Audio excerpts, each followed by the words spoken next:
வணக்கம். File number 1 select பண்ணவங்களுக்கான no contact சிச்சுவேஷனுக்கான ரீடிங் தான் நம்ம பார்க்க போகிறோம். எப்படி இருக்கீங்க பைல் நம்பர் 1? நல்லா இருக்கீங்களா? உங்களோட பர்சன் பார்க்க ரொம்ப அழகாக இருக்காங்க. அதே போல் எப்போவுமே இளமையாக இருக்கக்கூடிய நபர்களாக இருப்பாங்க. இப்போ எப்படி சொல்லணும்னா, ஒரு 25 வயசு அப்படின்னா கூட இவங்க பார்க்க 18 வயசு மாதிரி இருப்பாங்க. என்றும் இளமை அப்படின்ற ஒரு தோற்றத்தில் இருக்கக்கூடிய நபர்களாக இருப்பாங்க. சில நபர்கள் இப்போ நீங்கள் நோ கான்டாக்ட் சிச்சுவேஷனில் இருக்கீங்கல்ல, இவங்க வந்து வெளிநாடு, வெளி மாநிலம் இந்த மாதிரி இடத்துல கூட லாங் டிஸ்டன்ஸில் இருக்கக்கூட வாய்ப்புகள் இருக்குது அப்படிங்கிற மாதிரி இருக்குது. பணம் சார்ந்த பிரச்சனையில் எங்கேயோ சிக்கிக்கிட்டு இருக்காங்க. ஒன்று குடும்பத்திலேருந்து யாராவது கடன் வாங்கியிருக்கலாம், அப்படி இல்லைன்னா இவங்களே ஏதாவது சுய தொழில் பண்ணி அதில் லாஸ் ஆகிருக்கலாம். ஸோ பண பிரச்சனை இருக்குது, கடன் ஒரு 2க்கும் மேற்பட்ட கடன்கள் இருக்க வாய்ப்புகள் இருக்குது அப்படிங்கிற மாதிரி இருக்குது.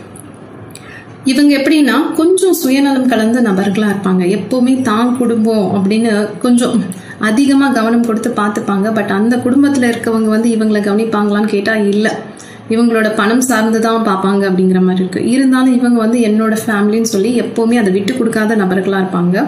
இப்போ நீங்கள் நோ கான்டாக்ட் சிச்சுவேஷன் வரதுக்கு கூட அது ஒரு ரீசனாக இருக்கலாம்.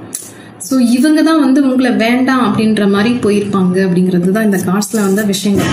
இவங்களுக்கு சில நேரங்களில் முடிவெடுக்கக்கூடிய ஆற்றல் ரொம்ப ரொம்ப ரொம்ப கம்மி. இப்போ இந்த சிச்சுவேஷனுக்கு இது பண்ணால் போதும் அப்படின்னு நினைக்கக்கூடிய பர்சனாக இருப்பாங்க. ஸோ இது எப்படின்னா, 2 பேரும் உட்காந்து அமர பேசி ஒரு முடிவெடுத்தா அது வேற.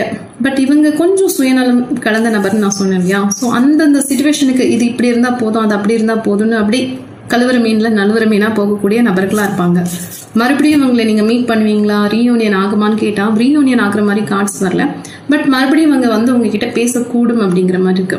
அப்படி பேசி மறுபடியும் உறவில் இருந்தால் கூட நீங்கள் இவங்களை அதிகமாக நம்பாதீங்க. ஒரு நம்பகத்தன்மையான நபராக இவங்க தெரியல. எப்போவுமே வந்து வருவாங்க போவாங்க அந்த மாதிரி ஒரு சூழலுக்கு ஏற்ற மாதிரி பழகிப்பாங்க அப்படிங்கிற மாதிரி இருக்கு. ஸோ கவனமாக இருங்க அப்படிங்கிற மாதிரி இருக்கு. ஆணாவும் இருக்கலாம், பெண்ணாவும் இருக்கலாம். இவங்க மேல அதிகமாக நீங்கள் நம்பிக்கை வச்சிங்கன்னா உங்களுக்கு தான் மன கஷ்டம் வந்து ஜாஸ்தியாக இருக்கக்கூடிய வாய்ப்புகள் இருக்குது. பட் இப்போ உங்களோட பர்சன் இருக்காங்கல்ல, அவங்களுக்கு வந்து குட் கார்மிக் சைக்கிள் நடந்துட்டு இருக்கலாம். ஸோ இதனால என்ன பயன் கேட்டிங்கன்னா, அவங்க வேலை பார்க்குற இடத்துல அவங்க மேலும் வளர சான்சஸ் இருக்குது. எவ்வளோதான் கடன் பிரச்சனை இருந்தாலும் அதெல்லாம் சால்வ் பண்ணிடுவாங்க. சில நபர்கள் படிக்கக்கூடிய நபர்களாக இருக்கலாம். ஸோ படிப்புக்காக கூட மேல்நாடு போயிருக்கலாம், இல்லை வெளிநாட்டிலேருந்து படிக்கலாம். ஏதோ ஒரு விஷயங்கள் இருக்கு, ஓகேவா? பட் அவங்க வந்து தன்னை இன்னும் ஒரு நெக்ஸ்ட் லெவல் எடுத்துகிட்டு போகணுன்னு ரொம்ப மும்முரமாக வேலை பார்த்துட்டு இருக்காங்க. மும்முரமாக வேலை பார்த்துட்டு இருக்காங்க. சில தவறுகள் அவங்க கடந்த காலங்களில் பண்ணியிருப்பாங்கல்ல, அதெல்லாம் இனிமேல் பண்ணக்கூடாதுங்கிற ஒரு தீர்மானத்தோடு இருக்காங்க. இப்போதைக்கு ஒரு விழிப்பு நிலையில் இருக்காங்களான்னு கேட்டால் இப்போ வந்து ரொம்ப விழிப்பு நிலையோடு இருக்காங்க. கடந்த காலங்களில் ஏற்பட்ட நிறைய விஷயங்கள் வந்து இவங்களுக்கு பாடமாக அமைஞ்சிருக்கு. ரொம்ப அதிகமான வயசுலாம் கிடையாது இவங்களுக்குலாம். இன்னைக்கெல்லாம் பார்த்தீங்கன்னா ஒரு 30க்குள்ளே தான் இருப்பாங்க இவங்க, ஓகேவா? ஸோ இன்னும் நிறைய விஷயங்கள், நிறைய ஜெயிக்கணும், நிறைய பணக்காரங்களாக ஆகணும்னு ஒரு கொள்ளை பிரியம் இருக்கணும்னு சொல்லுவாங்கல்ல, அந்த மாதிரியான ஒரு பர்சனாக இருப்பாங்க. உங்களை பற்றின ஞாபகங்கள் இருக்கான்னு கேட்டால் இந்த கார்டில் வந்த விஷயங்கள் என்னென்னா, உங்களை பற்றின ஞாபகங்கள் இப்போதைக்கு இவங்களுக்கு இல்லை. இவங்க அவங்க ஃபேமிலியை பற்றி நினச்சிட்டு இருக்காங்க, தன்னை வந்து மேன்மை நிலை அடையணும் அப்படின்னு நினச்சிட்டு இருக்காங்க, பணம் சம்பாதிக்கணும்னு நினச்சிட்டு இருக்காங்க. எப்போவாது ரொம்ப ரொம்ப ரொம்ப ரொம்ப கம்மியாக அவங்களோட ஞாபகங்கள் வரலாம். அதுக்கு தான் நான் சொன்னேன், இவங்க மறுபடியும் வரவும் சான்சஸ் இருக்குது. இவங்க வந்து ரொம்ப சுயநலமாக தன்னோட முடிவை எடுத்துப்பாங்க.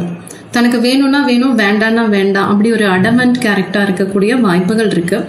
அதனால தான் நான் சொல்கிறேன், இவங்க மறுபடியும் வந்தாலும் இவங்களை அப்படியே நீங்கள் நம்பிட்டீங்கன்னா அது உங்களுக்கு தான் கஷ்டம், சரியா? ஸோ ஓவராக நம்பிடாதீங்க.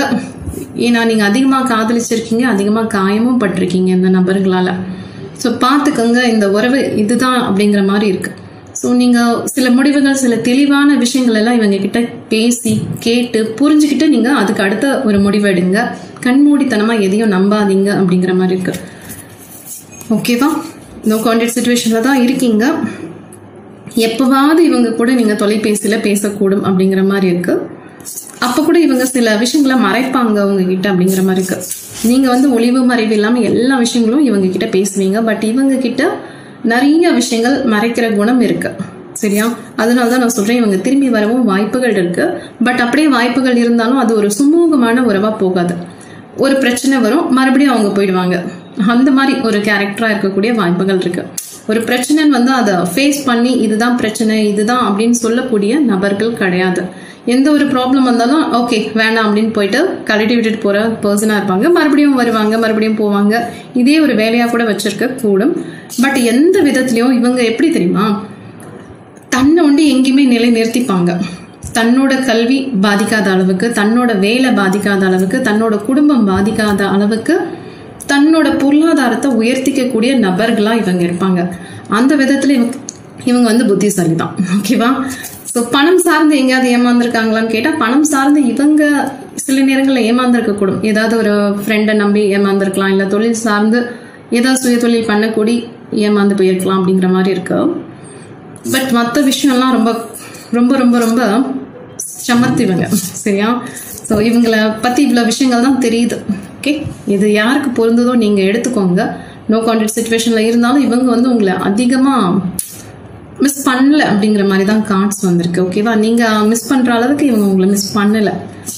அவங்களோட கவனம் எல்லாம் அவங்களோட முன்னேற்றத்தின் பாதையை நோக்கியே போயிட்டு இருக்கு. ஸோ பார்த்துக்கோங்க, இதுதான் அவங்களோடது வந்தது. ஓகே, பொதுவான வாசிப்பு எது பொருந்ததோ நீங்க அதை எடுத்துக்கோங்க. Okay, thank you, bye. வணக்கம். நம்பர் 2 செலக்ட் பண்ணவங்களுக்கான நோ கான்டாக்ட் சிச்சுவேஷனுக்கான ரீடிங் பார்க்க போறோம். எப்படி இருக்கீங்க? நம்பர் 2 நல்லா இருக்கீங்களா? இது நீங்க நம்பர் 2 செலக்ட் பண்ணி பாக்குறீங்கன்னா சில பேருக்கு வந்து திருமணம் ஆயிருக்கலாம். ஓகே, இது நீங்க பார்த்துட்டு இருக்கீங்கன்னா உங்களுக்கும் திருமணம் ஆயிருக்கலாம். நீங்க பார்க்கக்கூடிய நபர் அவங்களுக்கும் திருமணம் ஆயிருக்கலாம். சில பேர் டைவர்ஸியா இருக்க சான்சஸ் இருக்கு. பட் நான் திருமணமான நபர்களா கூட இருக்கலாம்னு சொன்னேன்ல. இப்போ அவங்க வந்து அவங்க ஃபேமிலி கூட மகிழ்ச்சியா இருக்காங்க அப்படிங்கிற மாதிரி வந்திருக்கு. ஓகேவா? உங்களை பத்தின ஞாபகங்கள் இருக்கான்னு கேட்டா சிறிதளவு இருக்கு, அதிகமாலாம் இல்லை. ஒன்று, நீங்க திருமணமான நபர்களை பத்தி தெரிஞ்சுக்கிறதுக்காக இந்த ரீடிங் நம்பர் 2 செலக்ட் பண்ணி நீங்க பாக்குறீங்க அப்படிங்கிற பட்சத்துல நான் ரொம்ப தெளிவா சொல்றேன். அவங்க குடும்பத்து கூட மகிழ்ச்சியா இப்போ இந்த பிரசன்ட் சிச்சுவேஷன்ல மகிழ்ச்சியா இருக்காங்க. ஓகே, சப்போஸ் திருமணம் ஆகல அப்படிங்கிற பட்சத்துல அவங்க அப்பா அம்மா கூட மகிழ்ச்சியா இருக்காங்க. ஓகேவா? ஒண்ணு இவங்க குழந்தைங்க கூட மகிழ்ச்சியா இருக்கணும், இல்ல இவங்களே குழந்தையா இருந்து அவங்க அப்பா அம்மா கூட மகிழ்ச்சியா இருக்காங்க அப்படிங்கிற மாதிரி கார்ட்ஸ் வந்திருக்கு. நோ கான்டாக்ட் சிச்சுவேஷன்ல இருக்கீங்கனாலும் இவங்க வந்து தன்னோட ஒரு வளர்ச்சியின் பாதையில போயிட்டு இருக்காங்க. வியாபாரம் செய்யக்கூடிய நபர்களா இருப்பாங்க, சுயதொழில் பண்ணக்கூடிய நபர்களா இருக்கக்கூடிய வாய்ப்புகள் இருக்கு. அப்படி இல்லைன்னா ஒரு பிசினஸ், பெரிய பிசினஸ் பண்ணணும் அப்படின்ற ஒரு கனவு, ஒரு லட்சியம், அவங்க வாழ்க்கையில வந்து ஒரு பெரிய லெவலுக்கு நான் போகணும் அப்படிங்கிற ஒரு வளர்ச்சியின் பாதையில நோக்கி இப்போ ஒவ்வொரு ஸ்டெப்பா எடுத்து வச்சிட்டு இருக்காங்க அப்படிங்கிற மாதிரி இருக்கு. ஓகே, ரொம்ப பவர்ஃபுல்லான பர்சனா நம்ம மாறணும். நிறைய கஷ்டங்களை பார்த்துருப்பாங்க. ஸோ இந்த வாழ்க்கை கிடைச்ச ஒரே ஒரு வாழ்க்கையை வந்து நான் வேற லெவல்ல வாழணும் அப்படிங்கிற நபரா இருக்கக்கூடும். சில நேரங்கள்ல உங்களை பத்தின ஞாபகங்கள் சிறிதளவு தான் இருக்கு. ஓகேவா? ஸோ மறுபடியும் மீட் பண்ண சான்சஸ் இருக்கா அப்படின்னு கேட்டா அது ரொம்ப ரொம்ப ரொம்ப கம்மியான சான்சஸ் தான் இருக்கு. ஓகே, இவங்க வந்து இவங்களுக்காக ஒரு பவுண்டரி செட் பண்ணிட்டு இப்போ இருக்காங்க. ஒரே ஒரு ஃபீமேல் எனர்ஜி வந்து இவங்களை கண்ட்ரோல் பண்ணி வச்சுட்டு இருக்கு அப்படிங்கிற மாதிரி இருக்கு. ஸோ அது இவங்களோட ஃப்ரெண்டா இருக்கலாம், இவங்களோட அம்மாவா இருக்கலாம், இல்ல தங்கையா இருக்கலாம், ஏதோ ஒரு ஃபீமேல் எனர்ஜி. ஓகே, எஸ், அம்மாவா இருக்கவும் சான்சஸ் இருக்கு. அம்மாவா இருந்தா கூட அவங்க கொஞ்சம் இளமையா இருப்பாங்க, அவ்வளோ வயசானவங்க மாதிரி தெரியல. ஓகேவா? இவங்க ஒரு மிடில் ஏஜா இருக்க சான்சஸ் இருக்கு. ஒரு 30+, 40+ல இருக்கக்கூடிய நபர்களா இருப்பாங்க. நீங்க இப்ப பாக்குறீங்கல்ல நம்பர் 2, இவங்களோட குடும்பத்தை கூட இப்ப மகிழ்ச்சியா இருக்காங்க. ஓகேவா? ஸோ நம்மள மிஸ் பண்றாங்களான்னு கேட்டா உங்களை மிஸ் பண்ணல, கொஞ்சம் ஒரு சிறிதளவு தான் உங்களை பத்தின ஞாபகங்கள் இருக்கு. அதுக்கு தான் நான் சொல்றேன், இவங்க கூட மறுபடியும் நீங்க சேர்றதுக்கு, மறுபடியும் பழைய மாதிரி பேசுறதுக்கு கொஞ்சம் டைம் ஆகும் அப்படிங்கிறது. ஓகே, தெளிவா தெரியுது கார்ட்ஸ்ல. பொதுவான வாசிப்பு இருந்தாலும் சில நேரம் உங்களுக்கு பொருந்துறதுக்கு வாய்ப்புகள் இருக்கு. நீங்க உங்களை மேம்படுத்திக்க இந்த நபர் உங்க கூட வர சான்சஸ் இருக்கு. ஏன்னா இவங்க எப்படின்னா, நானும் நல்லா இருக்கணும், நீயும் நல்லா இருக்கணும் அப்படின்னு ஒரு நல்ல குணம் படைத்த நபர்கள். ஓகே, நான் அதுக்கு தான் சொன்னேன், உங்களுக்கும் திருமணம் ஆயிருக்கும், அவங்களுக்கும் திருமணம் ஆயிருக்கும். இடையில எங்கேயாவது பார்த்துருப்பீங்க, ஒருத்தருக்கு ஒருத்தர் பிடிச்சிருக்கும், பழகிருப்பீங்க. அப்புறம் அது தவறுன்னு தெரிஞ்சு கொஞ்சம் டிஸ்டன்ஸ் மெயின்டைன் பண்ணியிருப்பீங்க. அந்த மாதிரி இருக்க கூட வாய்ப்புகள் இருக்கு. ஸோ இவங்க வந்து ரொம்ப குவாலிட்டியான பர்சன். ஓகேவா? சும்மா டைம் பாஸ்க்காகலாம் இந்த ஃப்ரெண்ட்ஷிப் இல்லை அப்படிங்கிற மாதிரி கார்ட்ஸ் வருது. ஸோ ஒருவருக்கு ஒருவர் மேம்படுத்தி கொள்ளதான் இந்த பிறவி. ஸோ நீயும் நல்லாரு, நானும் நல்லா இருக்கேன், நீயும் உன் குடும்பத்தோட சந்தோஷமா இருன்ற மாதிரி உங்களுக்கு எப்பயாவது அட்வைஸ் பண்ணியிருப்பாங்க. ஸோ உங்களோட பாதுகாப்பு அவங்களுக்கு ரொம்ப முக்கியம். இப்போ நீங்க நோ கான்டாக்ட் சிச்சுவேஷன்ல இருக்கீங்கன்னா அது அவங்க ஃபேமிலி கூட இருக்க மட்டும் கிடையாது. ஓகேவா? அவங்க என்ன நினைக்கிறாங்க, நீங்களும் பாதுகாப்பா இருக்கணும், நீங்களும் நல்லா இருக்கணும் அப்படிங்கிற ஒரு பட்சத்துல இது வந்து அவங்களுக்கா போட்டுக்கிட்ட ஒரு பவுண்டரிஸ். அப்படிங்கிற மாதிரியும் கார்ட்ஸ் வந்திருக்கு. ஓகே, என்னதான் ஒரு ஃபீமேல் எனர்ஜி இருந்தாலும் அவங்கள கண்ட்ரோல் பண்ணிட்டு இருந்தாலும் அது மீறி அவங்களால வர முடியும். இருந்தாலும் அவங்க வரல. ஏன்னா சில நேரங்களில் உங்களோட சந்தோஷத்தை அவங்க கெடுத்துடக்கூடாது அப்படின்னு நினைக்கிறாங்க அப்படிங்கிற மாதிரி கார்ட்ஸ் வந்திருக்கு. ஓகேவா, இது ஒரு பொதுவான வாசிப்பு. ஸோ சில விஷயங்கள் பொருந்தலாம், சில விஷயங்கள் பொருந்தாம போகலாம். ஓகே, நீங்களும் நல்லா இருக்கணும் அப்படிங்கிறது தான் அவங்க மனசுல இப்போ உங்களை பத்தின நினைச்சிட்டு இருக்க விஷயங்கள். உங்களை மிஸ் பண்றாங்களா நான் சொன்னேன் இல்லையா, அந்த மிஸ் பண்றாங்க கொஞ்சம் ஞாபகங்கள் இருக்குன்றது வந்து நீங்க நல்லா இருக்கணும். நீங்களும் ஒரு தரமான மனிதரா, நீங்க ஆணாவும் இருக்கலாம் பெண்ணாவும் இருக்கலாம். ஸோ நீங்களும் உங்க வாழ்க்கையில ஜெயிக்கணும் அப்படிங்கிற ஒரு ஆசை அவங்களுக்கு இருக்கு. ஓகேவா, ஸோ மற்றவங்க மாதிரி சராசரியா வாழ்ந்துட்டு போறதுக்கு இந்த வாழ்க்கை இல்லை அப்படிங்கிறது அவங்களோட குறிக்கோளா இருக்கு. அதே மாதிரி தான் நீங்களும் இருக்கணும் அப்படின்னு ஆசைப்படுறாங்க. சில பேருக்கு இது ட்வின் ஃப்ளேம் மாதிரி தோணலாம், பட் இது வந்து ட்வின் ஃப்ளேம் கிடையாது. இது வந்து ஒரு சோல்மேட் ரிலேஷன்ஷிப்பா இருக்க சான்சஸ் இருக்கு. இவங்க வந்து ஒரு நல்ல பெஸ்ட் ஃப்ரெண்டா இருக்கக்கூடிய வாய்ப்புகள் இருக்கு. எஸ், ஒரு நல்ல நண்பனா இருக்கலாம், நண்பியா இருக்கலாம், அந்த மாதிரி ஒரு நல்ல குணம் படைத்த நபர்களா இருப்பாங்க. ஸோ ஒவ்வொரு விஷயமும் அவங்க உங்களுக்கு சொல்லி கொடுத்துருப்பாங்க, இல்லை நீங்க அவங்களுக்கு சொல்லி கொடுத்துருப்பீங்க. ஸோ நல்லா தட்டி கொடுத்து ஒரு ரிலேஷன்ஷிப் போனால் எப்படி இருக்கும்? ஸோ நிறைகளாக இருந்தாலும் சரி, குறைகளாக இருந்தாலும் சரி, இது இப்படி பண்ணணும், அது அப்படி பண்ணணும் அப்படிங்கிற ஒரு புரிதல் வந்து உங்க 2 பேருக்கும் ரொம்ப சிறப்பாக இருக்கு. 12. பட் இப்போ நோ கான்டாக்ட் சிச்சுவேஷன்ல இருக்கீங்கன்னா, அதான் சொன்னேனே, உங்களோட நலன் கருதி அவங்க அந்த மாதிரி செஞ்சிருக்க கூடும் அப்படிங்கிற மாதிரி கார்ட்ஸ் வந்திருக்கு. ஸோ இது எங்கேயோ இந்த உறவை வந்து தப்பா போயிடக்கூடாது அப்படிங்கிற ஒரு பயம் வந்து அவங்களுக்கு ஜாஸ்தியா இருக்கு. உங்க 2 பேருக்குமான ஒரு இந்த உறவை வந்து யாரும் தவறா பேசிடக்கூடாதுங்கிற ஒரு புரிதல் வந்து அவங்களுக்கு ஜாஸ்தியா இருக்கு.